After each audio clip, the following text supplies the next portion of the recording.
Okay, be honest with me. In outreach, have you ever crossed that line? You know what I mean, right? You sent one too many emails. So the real question is, how do you differentiate persistence from straight up being that irritating sales persona who winds up in spam? Let's talk about it.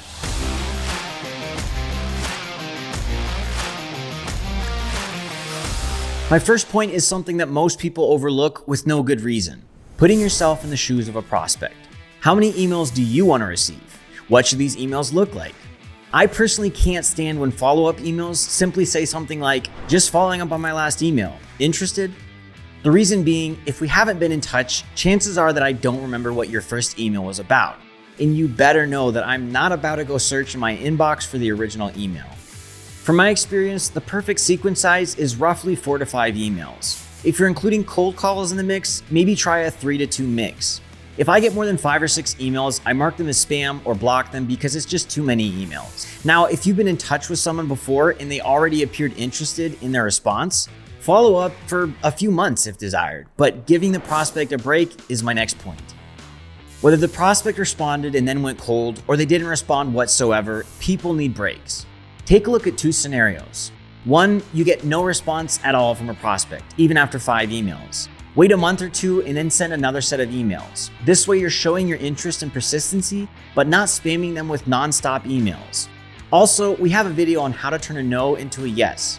Check it out to get insights into how to communicate if you finally get a response, but it's a no. Scenario number 2, you've been in communication with a prospect that appears interested, but they go cold on you. You can write follow-ups for maybe a month or 2, but then take a break for a few months and follow up later.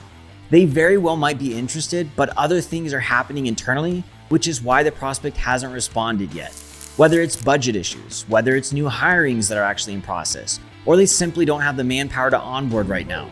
Sometimes prospects are interested, and if you're not careful and sensitive of the lack of response, you might end up actually pushing them away. My last point for today, testing new strategies and channels. So more often than not, when I get cold emails, each email is somewhat the same. After years of sales, most cold emails essentially group themselves into similar templates. The look, the feel, and the information is usually grouped the same. I personally advise against this. Why? The reason is that people are very different and each person has preferences, right? The same is true in cold outreach. Some prefer formal business English. Some prefer informal English. If you've tested one tone of voice, one template layout, one offering, or one strategy/approach, when reaching out to them a second time, try switching things up. Change your tone of voice, your templates. If you have additional offerings, include them. And even try changing the approach itself. Chances are, after testing things quite a bit, you'll be getting a response.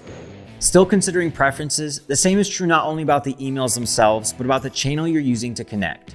If you reached out via email to no avail, try LinkedIn or a phone call or other channels of communication to show your true interest.